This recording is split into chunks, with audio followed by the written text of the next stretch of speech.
All right, here we go. We'll start again. First of all, I want to thank everybody here today for your yearly coverage, everything you do for Pitt football. This show doesn't go without you guys. So, your daily coverage, for the last year has been really important to this 2025 football team. So, we'll start there. Again, this is a 2026 celebration of this class. All the hard work they put in to get here, all the hard work our staff put in to get them here. Just the first 7 a.m. call this morning, just the excitement out of our kids' voices. You're changing people's lives as coaches, with these scholarships and commitments and signing day. But just the excitement out of their voices, out there is just, that's what you do. And again, the relationships that we build. I talk about it all the time, just the 4 program goals. Its first one is relationships, and I think our coaching staff that you're going to get a chance to come up here one by one is going to talk about just the relationships you build. And again, those relationships last forever, but they last through the next 5 years, and I think that's what continues to build our football team.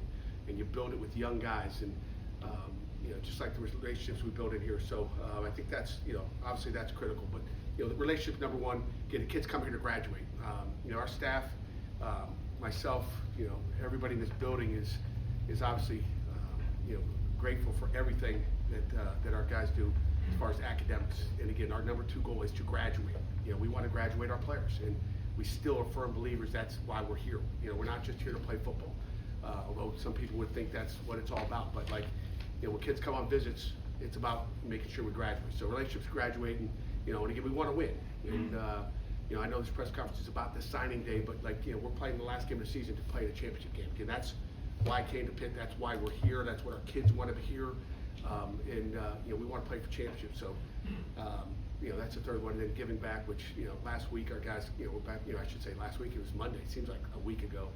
Monday, our guys are at Children's Hospital, talking about all the turnovers we got, takeaways, and LB Foster and all that was a great story and a great visit there. So those are 4 things that we continue to harp on. And with that, let's just talk a little bit about this class. Obviously, 21 signees in the class. Again, I'm going to start off with these, the 21 signees, and I'm going to kind of follow up with the thankful talk about who we're thankful for getting this done. We got a 66% hit ratio on our class. We brought in I think 31 visitors, and we hit 66%. That's got to be one of the highs in the country. So we're not bringing in 50 to get, that's big time. And again, we've done that since we've been here. I think last year we hit 61%. So we hit above where we were a year ago. Just, again, our quality time, and again, focusing on those 4 program goals and the people we have in the room. It's quality, it's not quantity. It's not bringing in 100 kids to get 21. That's a lot of wasted time. So we're bringing in the right guys that fit what we want to do. The last 3 signing classes, we've signed 21 kids in each one of the classes. I think prior to that it was 19. So, we're averaging, over 22 players each recruiting class. That tells you how important high school recruiting is. I've talked to some coaches that are signing 2 or 3 kids, whether it be FBS. That's not good. We want to still build our football team with high school football players. I want to make sure that's clear, and I couldn't be happier about the players and prospects we got in this class. But that's a lot. And again, when you look at just our roster currently right now, 75% of our roster, our 25 team, is from the high school ranks, okay, and 25% portal. So I think that's a 3/4 of our football team is high school. And you look at the young guys we have on our team, the young standouts, whether it's Mason, Boosie, Trey Butkowski, Sean Lee. I'm probably missing somebody. It means there's too many freshmen to talk about. That's a good thing. And again, we want to continue. There's going to be some of those stars. Who are they going to be? I don't know. We'll see when we get here. But we're excited about that. Average class GPA, 3.25. And again, when you look at just the evaluation, how do we get these guys? How are we doing it? Unfortunately, only 4 of them came from camp. Okay, so we're not getting as many people camping anymore. They'll visit campus, but they're not actually going to camp. But we did get 4 from camp. We got 10 from live spring evaluations. We got 10 from visits to their high school games. So 10 games we got to, on a Friday night or Thursday night, whatever it was, or Saturday morning game, whatever it may be. And then 7 that we got spring evaluations. So, all those things culminate into why I'm thankful. And so when you talk about GPAs and you talk about high school recruiting, so first thing is we bring kids on campus, the city of Pittsburgh. I want to thank the city of Pittsburgh. I mean, the city puts on for our recruits. It's incredible. The food, the atmosphere, downtown. I mean, it's incredible. All of our player hosts do an incredible job. Again, couldn't do it without these guys. Our players, grab a night or 2 nights actually, 2 nights, 48 hours on campus and spend it with our guys. Our coaching staff and family. The time they spend. Our wives come on recruiting weekends. They have dinner with the parents so they get to know who our wives are.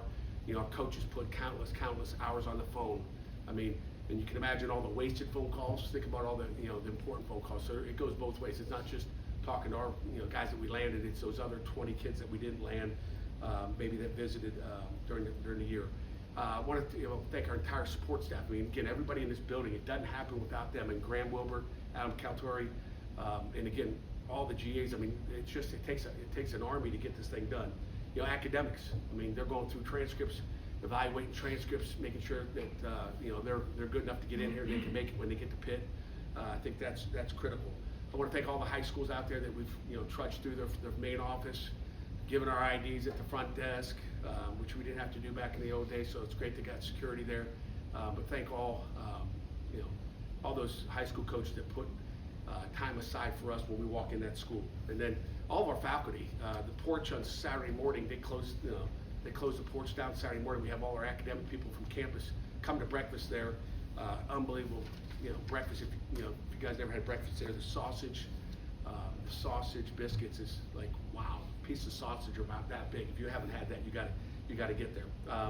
Going back to the 21 guys in the class, 11 of them are on offense. We got 3 offensive linemen. We've got 4 wide receivers, 1 tight end, 1 running back, and 2 quarterbacks. So good spread there. Getting starts up front.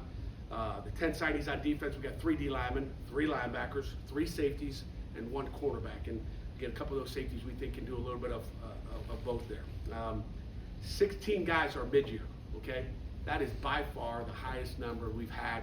I want to say last year was 9 or 10. I mean, 16 of them, okay? And 10 of those are all of our 10 defensive signees. So every one of our defensive signees will be here at mid-year.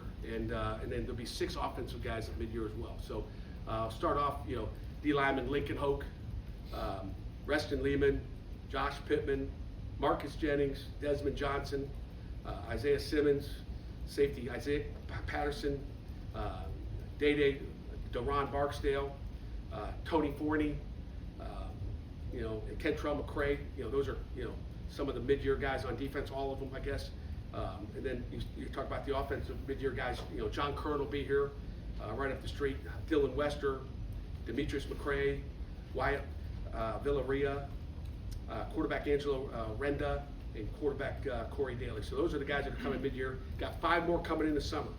Damon Ferguson Jr., running back, wide receiver Rodney Dunbar Jr., wide receiver Brian Hamilton, offensive lineman Michael Vander Oord, and offensive lineman Nick Howard. So we're excited about those guys coming in. Just give you a state-by-state breakdown. Again, we got 4 of our signees are from the state of Pennsylvania. Obviously Reston Lincoln, Deron, and John Kern from this area. And I don't think anybody takes more players and develops more players from the WPIAL and from Pennsylvania than the University of Pittsburgh. And when I say I don't think, I know. There's nobody that takes more than Pittsburgh, and there's nobody that develops them more than Pittsburgh, and there's nobody that has developed more NFL guys from the WPIAL and from the state of Pennsylvania than Pittsburgh. So we've taken more local kids than anybody since I've been here, and I think that's important. I mean, you think about DeMar Hamlin, Jordan Whitehead, Dane Jackson, Cruz Brookins, Braylon Lovelace, Sean Fitzsimmons, Paris Ford, a great one. So again, other guys that were from Pittsburgh that left, Donovan McMillan and MJ Devonshire. So I mean, the list goes on of those guys from this area that we got. Other states, Florida, we got 5 of them from there. We got 4 from Texas. Really those 3 areas really big for us. We got 2 from Ohio. We got 2 from Georgia, 2 from Virginia.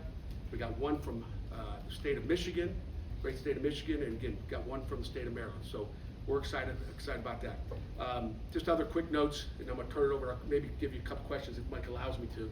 But the first signing today, there's two of them, okay, two first signees.